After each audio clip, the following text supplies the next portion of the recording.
Hello everyone and welcome back to another very exciting and a very interactive chess game by Emanuel Lasker, and this was from a chess simul in Rotterdam, Netherlands from May 11, 1908. And Lasker's opponent was actually two chess players, two individuals. Their full name was Andries Fortuyn Harreman, so it would be very difficult to fit that name in here, so I'm only using one name. So that's interesting. Lasker's opponents were allies, and let's see how Lasker did against two players in a chess simul. So actually, only for the records, this was a 25 board chess simul, and Lasker scored 22 wins, 1 draw, and 2 losses. So this was Emanuel Lasker's score in this chess simul. So Emanuel Lasker, who had white pieces, starts the game with e4, and we have the Scandinavian defense. So they decided to play the Scandinavian defense against Emanuel Lasker. E takes on d5, queen takes on d5, knight to c3, so this is very popular, queen to a5, or queen to d7, or queen to d8, so b4 by Emanuel Lasker. Already this is move 4, but the game is very interesting. So this is known as the Mises Gambit. But the gambit is not accepted, not accepting the pawn sacrifice, and we have queen to e5. Well, accepting the pawn is possible, but then white is going to be ahead in the development. So checking the king, and still white is ahead in the development. So we have knight to f3. Black is defending the queen, and in this position, Emanuel Lasker castled. So look at this position, white has managed to develop 3 of his pieces, and white is also castled. Black is only developing the queen, and black is not castling, so black haven't castled, and black is behind in the development. So this is better for white already. Bishop to g4, and then d4 by Lasker. So having more grip on d5, and then b5 by Emanuel Lasker. He wants to weaken a d5 square and undermining on d5. Bishop to d6, so black is threatening to capture the knight and then capturing on h2. And in this position, if black captures the pawn, then knight takes on b5 and aggressively developing his knight, placing the knight on b5 is the idea. And after, let's say, defending the queen, this move is also possible, bishop to f4 and targeting on c7. So let's say after queen to b6, but we have bishop to d6 and h3, so defending, bishop to f5 and then capturing the pawn, and we have knight takes on c6, not pawn takes, but pawn takes is an interesting idea. Still black is going to have very strong grip on d5, and of course if queen takes, then bishop to b5 is going to win the queen and the chess game. So we have knight takes on c6 and then knight to b5. So this is why capturing back with the b pawn would look ugly, not developing the knight, but it would also defend on b5. So that would be an interesting idea, but still I think white would be better. So we have queen to d7 and simply capturing the bishop, queen takes on d6 and then c4. A very natural move, pushing the c pawn, knight from g to e7 and then a4 by Lasker. Bishop to a3 is on the cards, so black castled and simply bishop to a3. So you will see the power of the bishop pair in this chess game. So defending the queen and the knight is pinned. But Lasker is executing moves perfectly, he is pressing the buttons at the perfect times. So he played d5, pressing the button at the perfect time.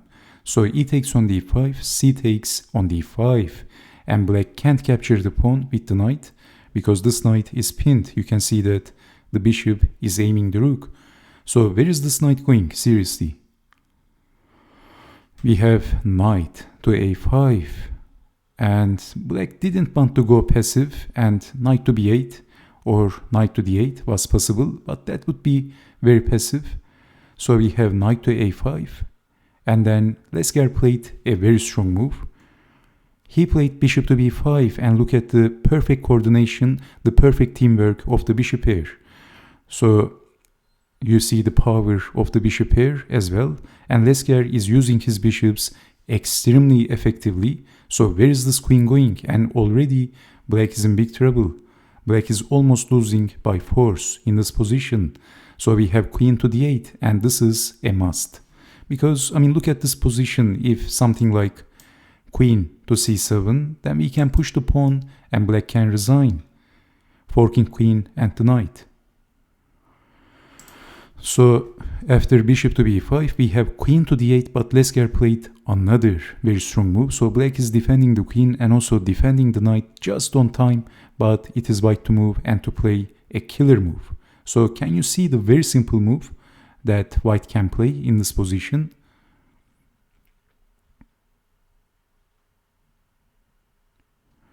Okay, so the move is rook to e1, and black is losing at least the exchange. So threatening to capture the knight, forking queen and the rook. So if rook over, then bishop takes rook, queen takes bishop, and then rook takes on e7, and that's game over. So this is why, for not losing the full piece, black played knight to g6, but losing the exchange. Queen takes on f8, and then activating the knight, pushing the pawn, exchanging the pair of bishops. A takes on b5, b6, d6. Well, Lasker has the exchange. Plus, he also has one extra pawn, and this is decisive, and his one extra pawn is a passed pawn. So we have rook over and then queen to d5, knight to f4, queen to e4, defending the knight, and then rook to a4. A very sneaky move by Emanuel Lasker. And did you see the idea of Lasker? Can you see what he is planning to do in this position? Did you see the idea? Well, if you haven't, I'm sure you probably saw the idea, but black didn't see the idea. Black played knight to c5. Two of them actually didn't see the idea, and this is losing on the spot. So Lasker played knight to e7, that's check. And the only sensible move, what else? And it is white to move. What would you do in this position?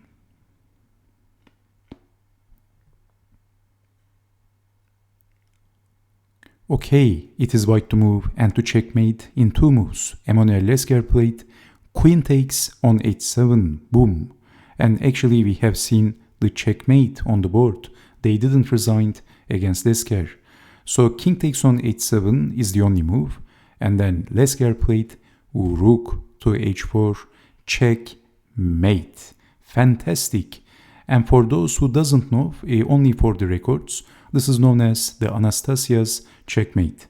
So the knight is cooperating with the rook and defending the escape squares and checkmating the king with the rook. So this was the idea of Lasker when he played rook to a4, or even back in move 27. So black is attacking the queen and then queen to e4 by Lasker. You can see that he's aiming the king, so lifting the rook, and then this amazing beautiful combination. This is forking the rook and the queen, but we have check and then checkmate. So thank you so much for watching, and I hope to see you next time with more interactive chess games. Take care and bye bye.